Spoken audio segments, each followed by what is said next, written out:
Hey, how's it going? It is Monday, June 29th, and this is the Morning Star Drive on 117.8.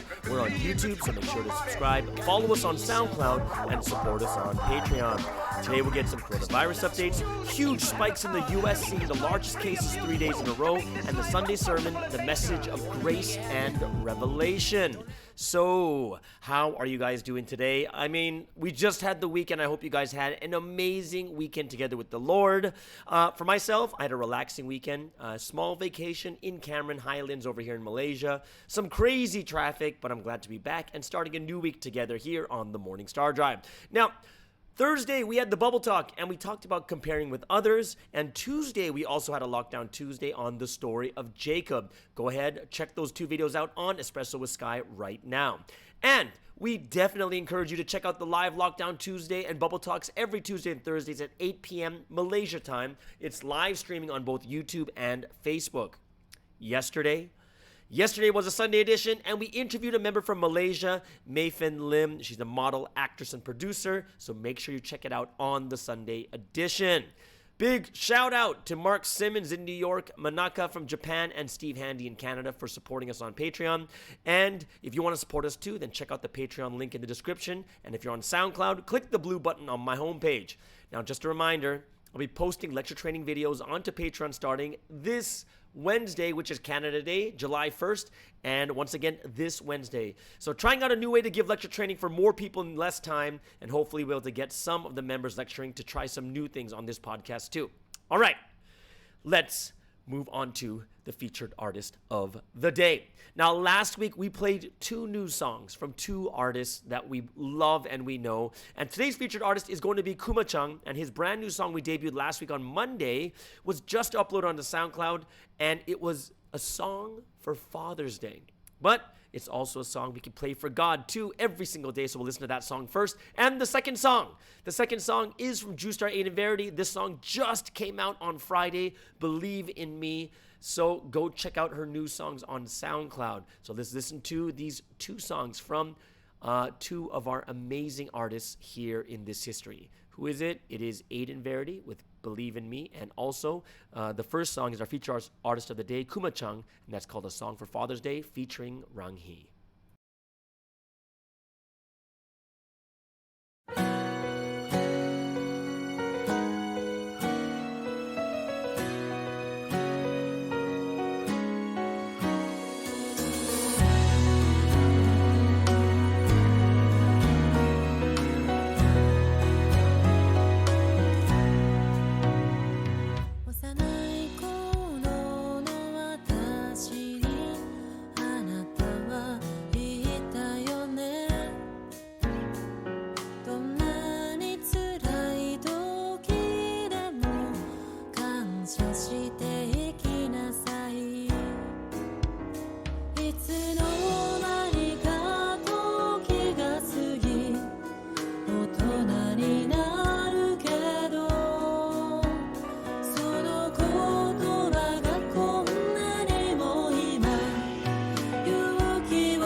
I've been fighting with the girl in the mirror, but I keep making her cry, 'cause she can't see to the future. No matter how hard she tries, a piece of heaven chipped off and fell to her. But it's so heavy to carry. Some call it a dream or a heartache, 'cause it's so hard to believe in me. How long till I can say I could believe in me? How long till I can say I could believe in me? How long till I can say I could believe in me? How long till I can say I could believe in? I've been staring at the girl in that picture. She doesn't know who to be,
And there you go. That is Star 8 and Verity with their song that just came out on Friday, Believe in Me. I hope you guys enjoyed that song. And of course, another song that came out last week from one of our favorites from Japan is Kuma-chan. And it was a song for Father's Day, also featuring Rang Hee. All right. So I hope that everyone's kind of just stretching out, right? Just kind of stretching out and making sure that you guys are going to enjoy this beginning of the week, right? So yes, we're going to go into the coronavirus updates, and we always know that Mondays seem a little bit more like it's kind of worse than every other day because I got to think about it. It's worse because it's just we've lost 3 days, right? So it looks a lot worse than it really does. Well, because we're going through an extra 2-3 days. So if we take a look at it, we're already past 10 million for cases in the world. It's 10.1 million with 200,000 deaths in the world. Is it 200,000? It should be more than 200,000. Oh, sorry. It's not 200,000. It's 500,000. We've hit the 500,000 mark. But as much as this seems bleak, the thing you have to understand is 10.1 million with 500,000 deaths. What does that mean? It means that our mortality rate's gone down. It's under 5% now at 4.96%. And the U.S. too, even though it looks really bleak too with all these cases coming out, it's 2.6 million cases, 128,000 deaths, and at 4.94%, so under the world global average. Also, Brazil is at 1.3 million, 57,000 deaths, 4.34%. So Brazil went down too, even though it looks really bad over there. India, 530,000 cases, 16,000 deaths at 3%. Mexico, one of the countries that's still going up, 212,000 cases, 26,000 deaths, 12.4%.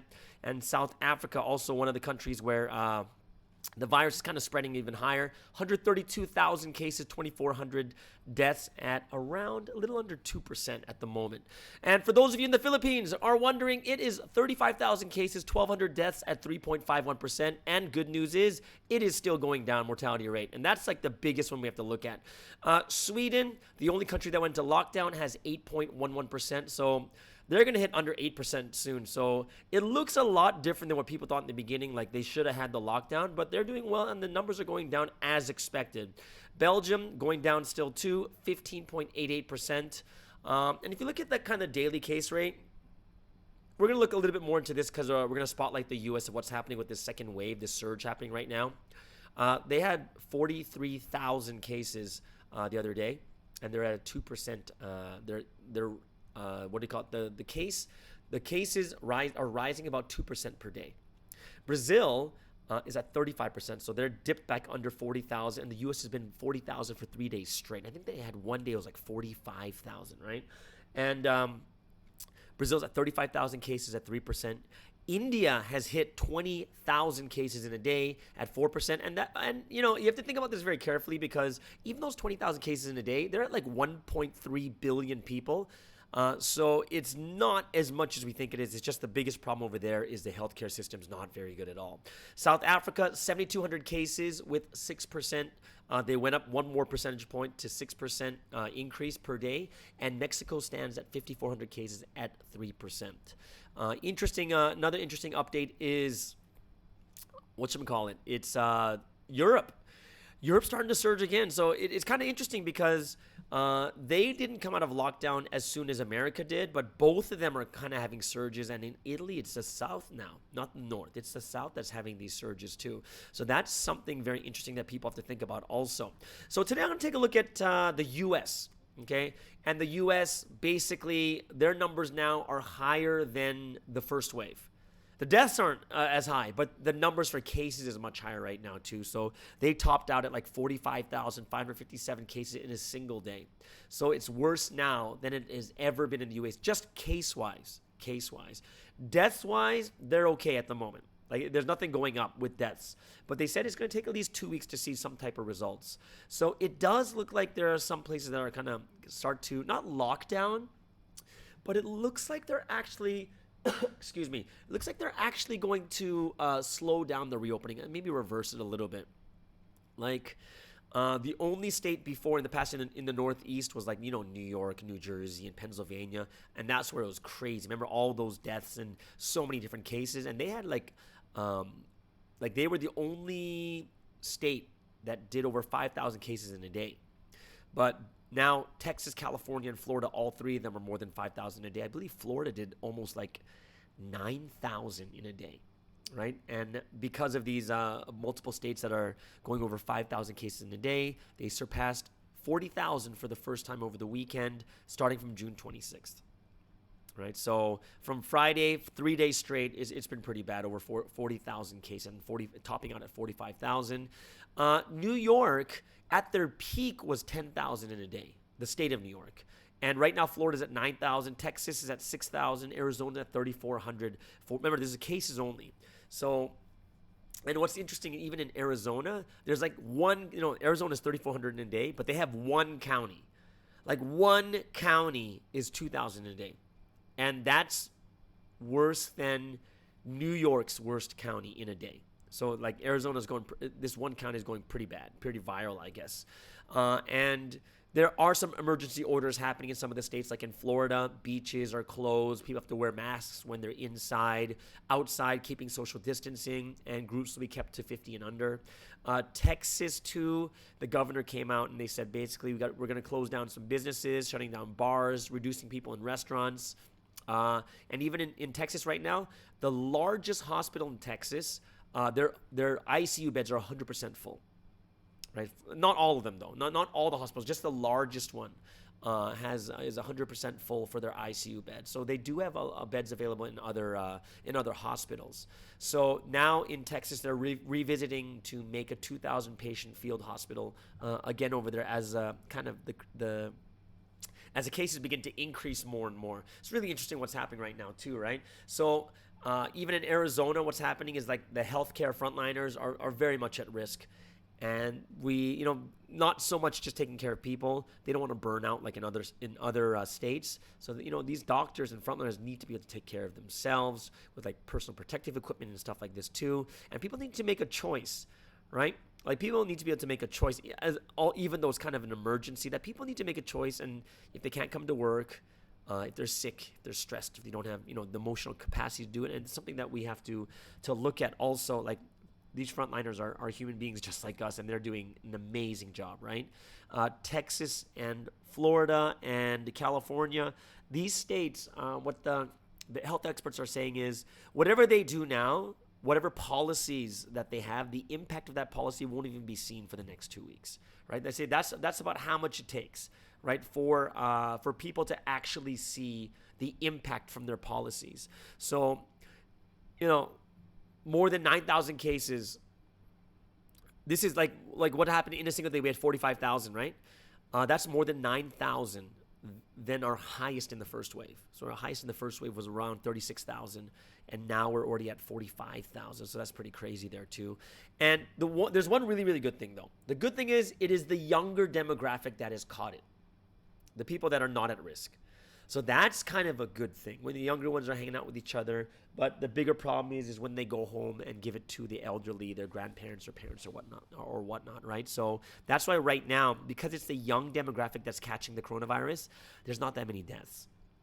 And now, of course, before in the past, it was like the tri-state area with New York, New Jersey, Pennsylvania. That's where it was like pretty bad. Now they're doing well, but it's interesting because it's switching roles. So now in New York and other states, they're going to quarantine people who've been to states that have high infection rates, when it was the opposite before, right?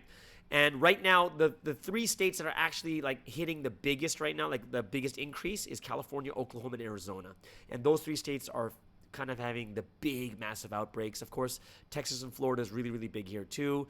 And basically, they're telling, the governors are telling people, if you don't need to go out, then don't go out. At this stage right now, if you don't need to go out, then don't go out. And the best thing to do is stay at home if you can. So it's not like a literal lockdown where you're going to jail order, right? So it's, like I said before, it's worse now than it's ever been in the first wave. However, that's only case-wise.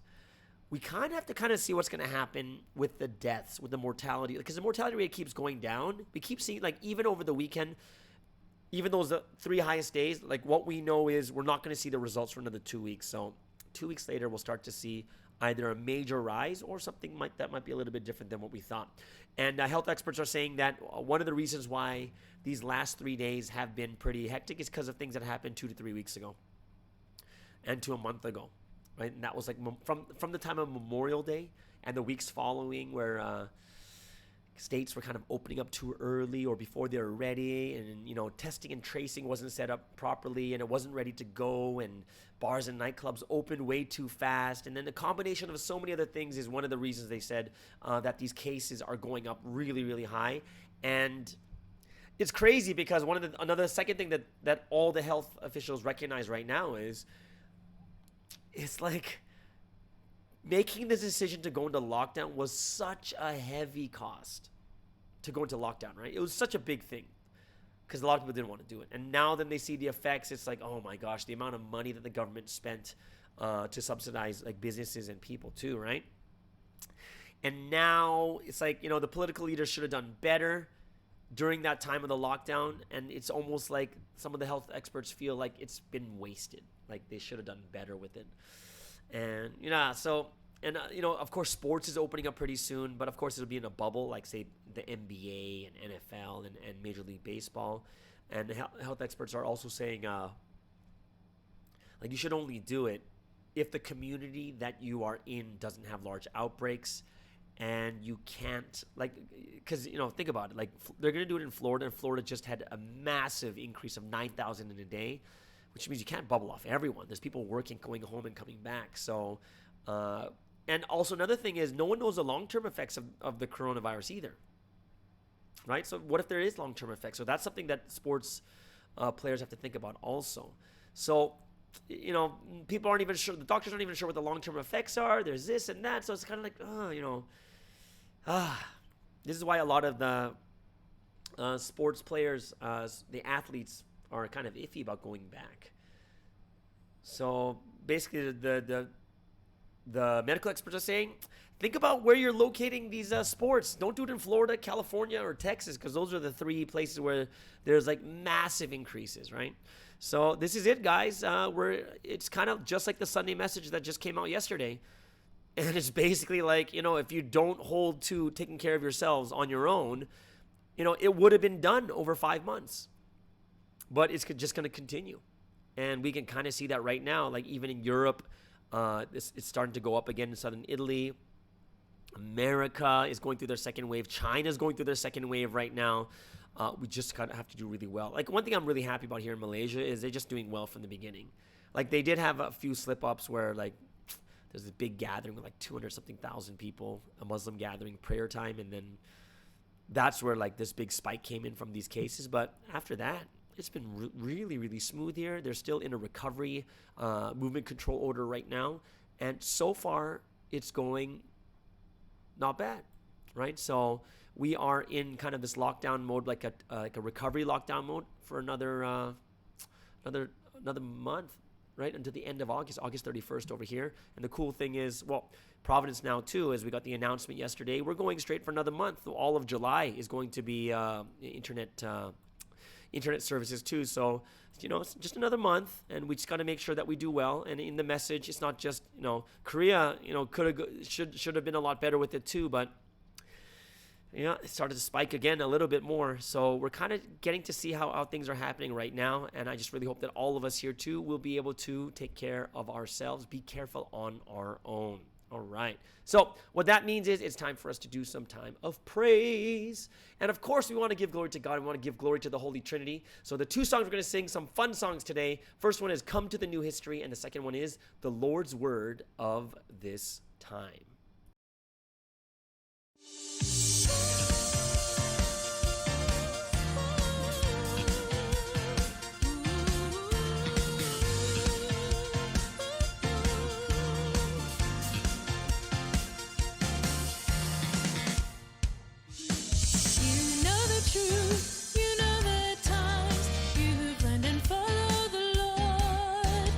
Go out and preach, witness for him, for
All right. And that is what song? That is the Lord's words of this time, right? That's the Lord's word of this time. And of course, the first song is Come to the New History. And I hope you guys had fun with those two songs, which brings us into a section of yesterday's amazing message. What was the message about? It was about grace. It was almost felt like a Bible study on Revelations, right? Didn't it kind of feel like that? It was talking about all the different types of revelations that we can have, whether it was in your dreams, supernatural visions, and like God speaking through nature, creation, through your natural things. Like it was really, really good, and it's a good reminder. And the one thing that Sunsim said that was that kind of was the big thing was, if you don't like actually do them, then you're not going to remember. It's the same as math. You can learn math in high school, but if you stop using it from that point on, you're just not going to remember anymore, right? And it's something that we have to do, especially when it comes to revelations that we receive in our everyday lives. And I thought it was quite interesting in the very, very beginning. Well, of course, it's always interesting from the very beginning. It was the point about realizing how great God's grace was. But it was part of another train of thought. And as a lecturer, I was looking at the flow of the way he was speaking. In the beginning is about, it was really cool because this is one of the things we've always wanted to know, especially like for myself as a Christian. Interpretation's like a really big thing. Like people are like, oh, well, what does this mean in Hebrew? Or what does this mean in Greek? Because in Greek it says this and this. Oh, maybe God meant this. And then people like kind of argue of like, what does it actually mean? But straight up from the beginning, it's like, this verse in Ephesians, guess what? It doesn't mean this. It's like if it was your spirit already knows the revelation. It's actually you're talking about the physical part of you, right? Like your mentality, the way you think, right? That's the part it's talking about, that God will open up that spirit of like wisdom and revelation. And it's talking about your physical side because it's your physical body that has to wake up to it. So that was really cool because you get to hear the actual translation of what the Holy Spirit actually meant. Not of what the Greek is saying, what the Hebrew is saying, or what someone's interpretation is. Straight up, it's like, no, I meant this. And this is something that a lot of people think about and are wondering about too. So this is something that I looked at, I was like, wow, that's great. Okay, this is cool. Second thing is this. It went from there into realizing how great God's grace is. And I'm going to tell you why this flow is magical. Okay, so it's like realizing how great God's grace is. You have to think about all the things God has done for you. You have to be thankful for it, and you have to be thankful without any time limit. And when you don't have a time limit of how much you're thankful for, this is when it's like enough. And I'm like, okay. It's like, and then don't just be thankful for that. Be thankful for God helping your family and then your grandparents, and you're like, whoa, right? So you have no idea how much He loves you. Just look at the way that God is, what has done for your grandparents and your parents too, and you're like, wow, and you're kind of feeling it more. And then He goes into like sun, moon, and stars, and He's like, you know how important they are? And He said, this is really deep. He's like, you have to feel like it's made only for you, even though it's for everyone, even though everyone benefits and everyone has a sun, moon, and star. It's for everyone. Because how sad it would be if it was only for you, right? It's for everyone. But yet you have to feel it like it's only for you. That's quite interesting. And you might think to yourself, it's like, oh, is that possible? And I'm going to be very, very honest with you guys here. People do it all the time. Like, what do you mean? Like, take a look at people who fall in love with like, what do you call it? Pop stars, pop idols and stuff. Like you see BTS going out there, they're singing and they're looking out at the audience, winking and like putting out these little hearts. And these girls are like, that's just for me. He did it for me. And the other girl next to him like, no, it's for me. And then they start fighting and someone behind them like, no, it's for me. And then everyone keeps fighting because it's really weird, right? Yeah, that they're singing to a stadium of like 30,000 people. They blow a kiss out there and people fight over it. Like, oh, it's only for me. I really felt he was blowing that kiss just for me. Like he was looking right into my eyes. But honestly, if you're looking out into a crowd of 30,000 people, do you really think he's looking into one person's eyes? Really? But it's interesting. Human beings can do that. It's not something that is so out of reach for us. It is something we can actually do. And we got to get to that. And why do like people get so in love with these pop stars and idols and stuff? It's because they really, really like them. That's the big difference. And you know what? It happens to us too. Like the rain will come the time you need it, and you think to yourself, this is just for me. But it rained on like 10,000 people, and there's probably more than just you that needed the rain. But you'll think, and you're like, wow, that's just for me. And that we do it all the time. right? So it's not a hard thing to do. It's something that we do constantly all the time. It's just a matter of, are you ready? Like, are you really liking and interested in God that much at that time? And then there was like this crazy parable that Sunstein gave, was amazing. If the tree is given to you, but the one tree by itself can't have that impact. Trees do something called precipitation, and Sunstein did talk about it amazingly. He talked about it during the message, how trees take water, moisture from the soil, and then it precipitates and gives it out to the atmosphere, right? And with one tree, it's not enough. You can't do the function of a tree with just one tree. But you have to realize that it's not just the tree that you have, but the trees for every single person, all the people out there that you don't even know about. They all matter in order to function what a tree should be doing. It just can't work with one tree. So this is when he gets into be thankful for what isn't even there, like the rainforest in the Amazon. You're like, what? And like, I was reading up on the Amazon rainforest, and it's like 6% of all precipitation is from the Amazon rain. Like, and it's so small if you take a look at how big it is compared to all the trees in the world. But it makes such a great impact. Something we ought to think. These are just amazing parables. Now, this is when it gets to something even more important, because why would he speak about all these things, about having that type of mentality of understanding how great God's grace is, and understanding like you have to be thankful even to things that are not even directly for you but indirect, because it goes straight into is like that's the mindset you need to receive revelations from God. Like you have to be in that mindset. You can't receive, like without God's mentality, God's not going to give you a revelation.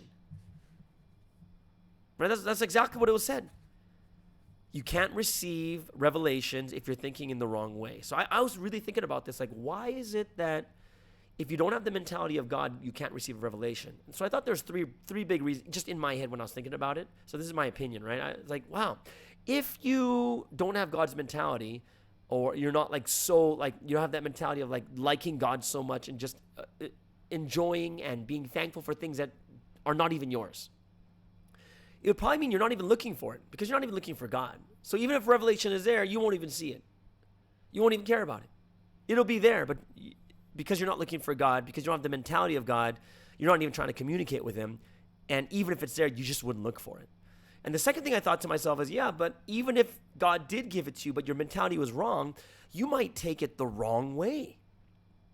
Like, what if it's something that's supposed to bless you, but because you don't have the mentality of God, you might be cursed instead. And I'm going to talk a little bit about this at the testimony time too, that you're looking, you take it the wrong way. You think it's like a curse, but it's actual crazy blessing instead, because it might not be the way that you think. And the third thing I thought about is, yeah, if you're not in the right mentality, like having God's mentality, you're probably going to even interpret it wrong. So even if you get the dream, even if you get the natural revelation, even if you get the natural or the creation revelation, what if you interpret it wrong if you don't have the right mentality of God? And I thought, yeah, that makes sense why God wouldn't give it to you. And what was even more cool is when he brought up the point that God and the Holy Spirit have so much to talk about. Like everything is just going this great flow. They talk so much. And he said, they're not like people. They're not like you. Like, what do you mean, like not like me? Well, you only talk when you're in a good mood. I'm like, oh, that's true. Yeah. He's like, yeah, but God and the Holy Spirit aren't like that. They don't talk only when they're in the good mood.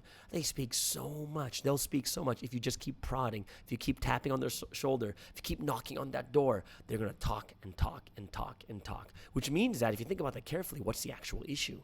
The actual issue is not about God and the Holy Spirit not talking to us. The real issue we have to think about now is actually us. We're the ones that need to prod. We're the ones that need to poke. We're the ones that need to keep tapping on their shoulders and knocking on that door. And they're going to talk to us endlessly.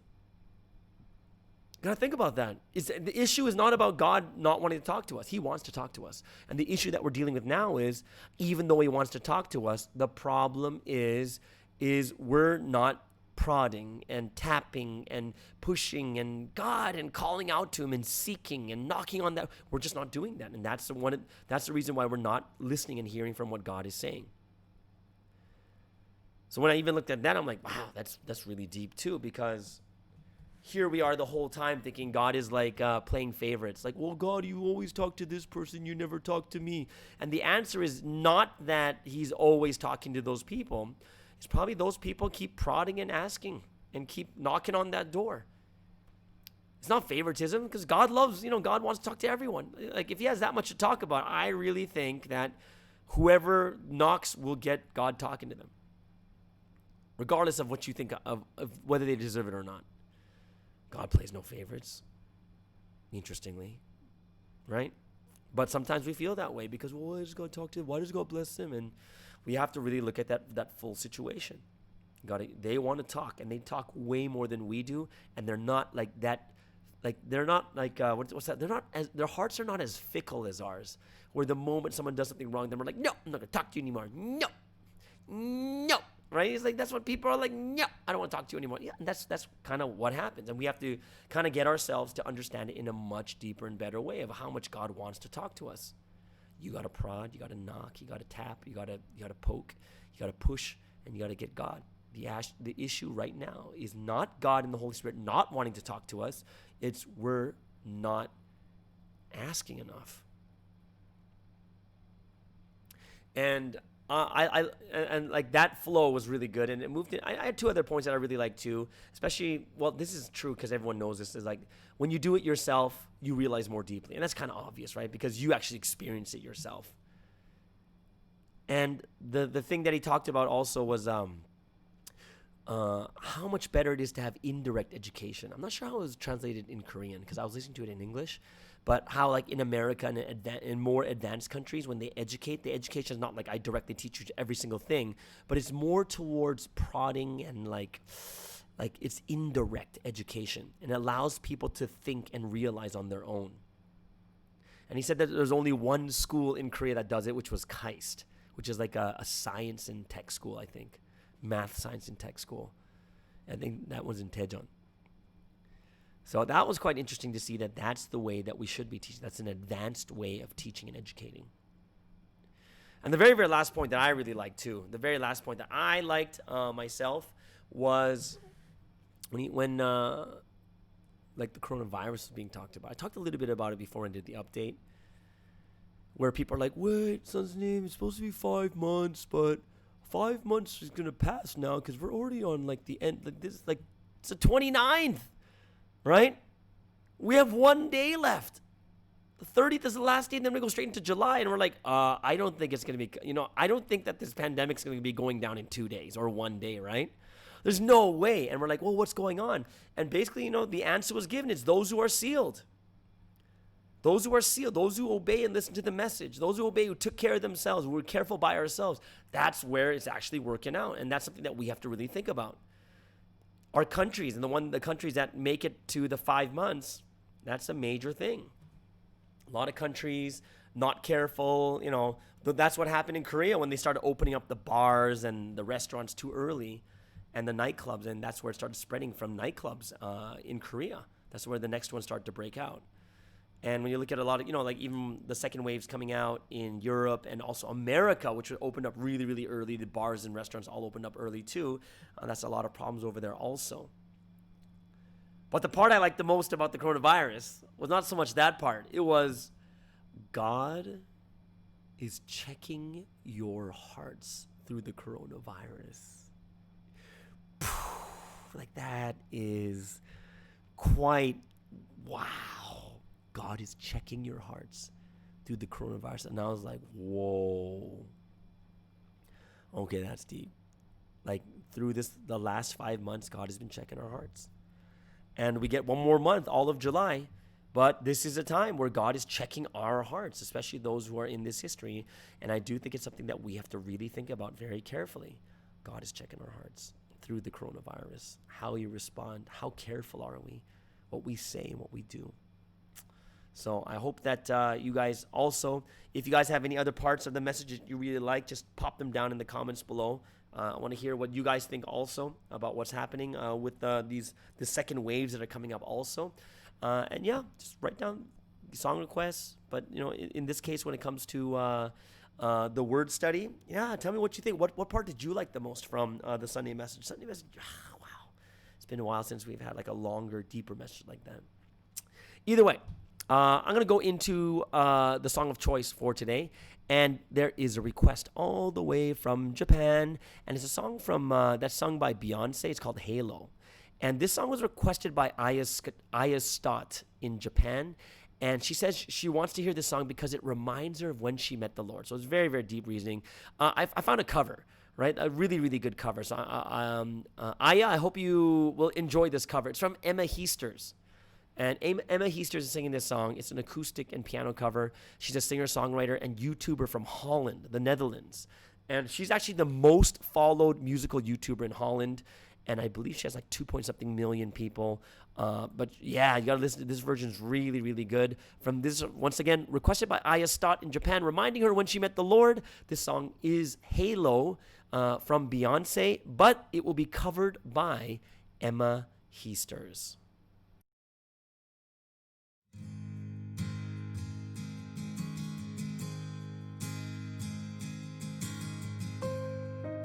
Remember those walls I built? Well, baby, they're tumbling down. And they didn't even put up a fight. They didn't even make a sound. I found a way to let you in, but I never really had a doubt. Standing in the light of your halo, I got my angel now. It's like I've been awakened. Every rule I had to break in. It's a risk that I'm taking. I ain't never gonna shut you out. Everywhere I'm looking now, I'm surrounded by your embrace. Baby, I can see your halo. I know you're my saving grace. You're everything I need and more. It's written all over your face. Baby, I can feel your halo. I pray it won't fade away. I can feel your halo. I can see your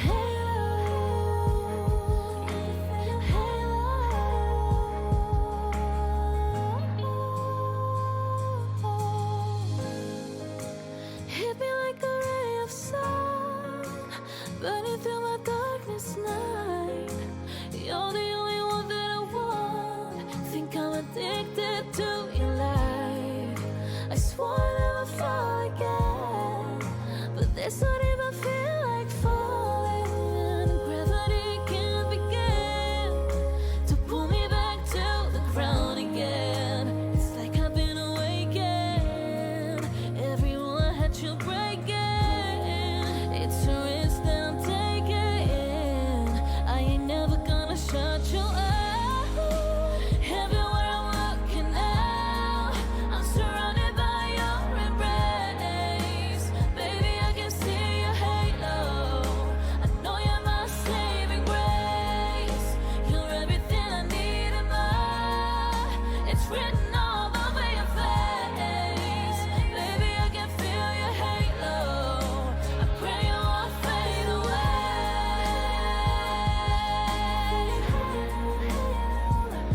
Fade away.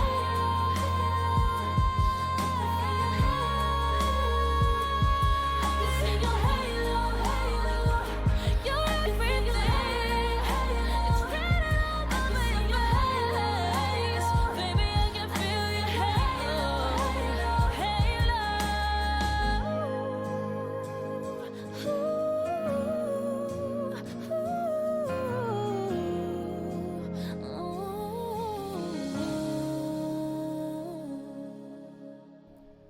And that is Emma Heasters with the cover for Beyonce's Halo. That is a request from Aya Stott over there in Japan. And she says she wanted to hear that song because it reminds her of when she met the Lord. So what a great song. And if you look at the lyrics, if you point it to the Lord, it's a great song. If you point it to the Lord. So I hope that you guys enjoyed that song and that request, and I'll put that into that link into the description so you guys can hear that too. That's Emma Heasters from Holland, famous YouTuber, singer, songwriter. You guys can go check her out too on her YouTube page. Cool. So that moves us into a cool section because it's gonna be about well, basically, like I had a vacation trip over there to Cameron Highlands. And this has to do actually with the word study today. Because remember I said that why do we need to have God's mentality to receive revelations? And I told you three things, like number one is you wouldn't be looking if you didn't have God's mentality. Number two, you'd take it wrong or you'd interpret it wrong. And I'm going to talk about the second part, is taking it wrong. So I'm going to tell you what happened, okay? So going to Cameron Highlands for the weekend, and first on Friday, went over to meet a good friend of mine. Has a nice cafe over there in Ipoh, and it's called Jalan Theater. Great coffee. I could sit there all day, honestly. It's so nice there. So we went there, and then on Saturday early morning, we headed out to Cameron Highlands. And of course, it's still like a lockdown period. They're just slowly easing out, and people are like now being able to go out. It's been like this for about 2-3 weeks now. 3 weeks, maybe even 4 weeks. So we thought that, hey, let's go on this amazing trip over there. And I thought, okay, let's go. We get there, and we had no problems. It takes 2 hours from Ipoh, and it took 2 hours. Another friends are meeting us there, and they're also leaving from KL to Cameron Highlands. And what happens is, KL to Cameron Highlands is about 3 hours. Okay, it's about a 3-hour drive. And these people they just never came. And we're like, what's going on? They're like, oh, it's so much traffic. And it actually took them 9 hours. That's how crazy traffic. We went early, and we started to see the traffic start from 10 a.m. It just starts to build. Even just moving 500 meters takes 30 minutes. It's crazy. I'm dead serious. It's crazy. So lot of driving, waiting in traffic, and in this area, and this Cameron Highlands place is like a total resort, not resort, but it's on the mountains. It's a nice place where people go over vacation. But I'm telling you straight up, the infrastructure there is terrible. There's one road. It's the size, barely enough to fit 2 cars.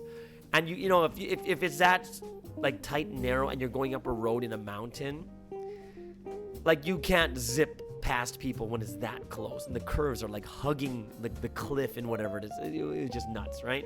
So we went to a couple places, but honestly, just the driving part was crazy. So now we just need to go up the hill, and we had dinner at the steamboat place, and we looked at our maps, our Google Maps, or the Waze, and it says there's about 6.1 kilometers left. And we're like, oh my gosh. But if you look at the traffic outside, it is ridiculous. Ridiculous traffic, is not moving. So we were like, man, should we just go home? Should we just go home? But then we have the other friends that are already up at the Airbnb. They're already there. And they took 9 hours to get there. And then all of a sudden we're just going to, it's like, oh, can we go home? They came all the way here, but then they're not going to even meet us, and we're going to go home. So we're, it's discussed, and finally it's like, you know what? You want to walk? It's 6.1 kilometers, right? So you want to walk? It's like, wow, that's 4-point-something miles, about 6 kilometers. And obviously in your head, you're kind of like, ugh, man, we've been just waiting so much. Do we want to walk 6.1 kilometers, right? And,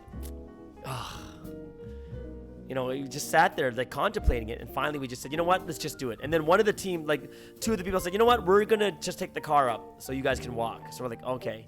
And we just started walking and walking, and it was so much traffic that me and this buddy of mine, as we're walking, we're passing, I'm talking literally hundreds of cars we're just by walking. We get to the Airbnb in about an hour and 5 minutes. Walking there. And the car is driving 6.1 kilometers. They took 2 hours. We took an hour and 5 minutes, and they took 2 hours, over 2 hours. So even though we took an hour, the car arrived an hour later than us. And that was really interesting, because one of the big realizations I had is sometimes the realizations or the revelations God gives us, oh, why don't you walk? Because during the time we walk, we talk with each other, we're having a good time, we get to know each other a lot more deeper, and it's not, we're not just stuffing our faces with food or looking at the lavender farm and all the flowers. There's not enough time to talk, but this time we have time to talk. And we had these 3 groups of people that were just going there talking and just getting closer to each other. And it's weird, because if you don't have the mentality of God, what happens is you take it the wrong way. Because think about it. oh gosh, like we came all the way here. We're going to leave our car here. We're going to walk 6.1. Oh no, should we just go home? And yeah, like you could take it the wrong way. You really could. But we walked. We were able to go to a cafe. We went to this nice cafe. We ate some snacks, everything else. And the car came when we finished everything. And we're able to have a time of talking and discussing. And it was really, really good. And I thought to myself as, wow, it's so true that people are like this, that if it's something that is not what we want or not what we think is good enough or it's not the way it should be, like we would all be riding in those cars waiting for 2 hours. And we were talking to some people, because, we're walking and we're passing cars. These guys are asking us, hey, what you was like, oh, we're just going to walk. Like, oh, good idea. And then I asked, like, hey, how long you been doing this? And like 4 hours. I'm like, oh my gosh, you guys have been doing this for 4 hours. Gosh, that's so crazy. And people were like almost jealous of us that we're walking there, that we took only an hour and they're there for 4 hours. And I do think it's something that we have to think about is God too. God will give us revelation. God will give us inspiration in our hearts. Things that might seem like ridiculous, like, hey, it's 6 kilometers, don't take a car, walk instead. And you'd be like, what? But God, do you really think that if I walk on the same road as a car for 6 kilometers and I'm going to be that much earlier? There's no way you'd think that way. You'd be like, oh God, no, I'll just take the car. And honestly, I was the one ready to take the car too, but we just walked instead, and we got there earlier. We're able to settle in. We're able to go in. It was so much better, to be honest. And we went to go to a cafe. We drank some coffee. And I realized, yeah, it's like this week's message. God gives revelation, but if you don't have the mentality, like, think about it. It's not like we had God's mentality from the beginning. We were all thinking about maybe not going up anymore, because this is how crazy it is. It was actually faster to go back to Ipoh, to our friend's house, rather than going all the way up to the Airbnb. We were literally thinking about it. And we take it wrong, because if we don't have the mentality of God, then we're only thinking in a very human way. And then we start changing plans. But we would have missed that time of spending time with each other, missed that time of having coffee, because I love coffee, taking a break, having coffee, talking with the members, finding out what they're going through in life. It was really, really good. And I would have totally, like, to miss that time that I had with the members and our friends. Oh man, I wouldn't want to miss it. So, for those of you out there too, sometimes actually Sunday talked about this once. He said sometimes the fastest way between 2 points is not a straight line. Even though that's what math tells us, the fastest way between 2 points is a straight line. But he says, what if there's mountains? What if there's oceans in between? Then going straight would be going to the peak of a mountain and climbing all the way down. You could die. And this is why we need to trust in God, and we have to have God's mentality. So, I hope that you guys too, in our everyday lives, there's going to be a lot of things that pop up. We're going to think to ourselves, oh no, is this really going to be better? Because it seems like it's not going to be better, like driving a car and walking. And obviously, if you're taking the exact same path, the car would be way faster. But in this case, it wasn't. And we were just able to have an amazing time with our friends. Well, I feel kind of bad for those that were actually stuck in the car for the 2 hours there. But it's something that we have to think about. That's what I realized. Right, from that natural revelation of what we went through there. It was so much faster. We got exercise, able to talk with each other and get closer to each other too. So it was something that I really, really appreciated. So I'm very grateful and thankful to God for that inspiration He gave to us here. That even though it kind of seemed bleak and we didn't want to do it, we ended up taking it anyways. So, what does that mean? It means that that ends the story of the day, and that means that we are getting into the end of today's podcast. I hope you guys are just having an amazing Monday. And I'm a little bit tired because, I slept really late last night hanging out with friends, and then we had Sunday service, and I just got to get some, for me is time to get some sleep, a little bit of shut-eye, right? Get myself a little bit rested, and I hope you guys are going to have an amazing, amazing Monday. Great start to the week together with the Lord, and I hope that you guys receive a lot of revelations with the mentality of God. You want to make it happen? Don't ever back down from the challenge ahead.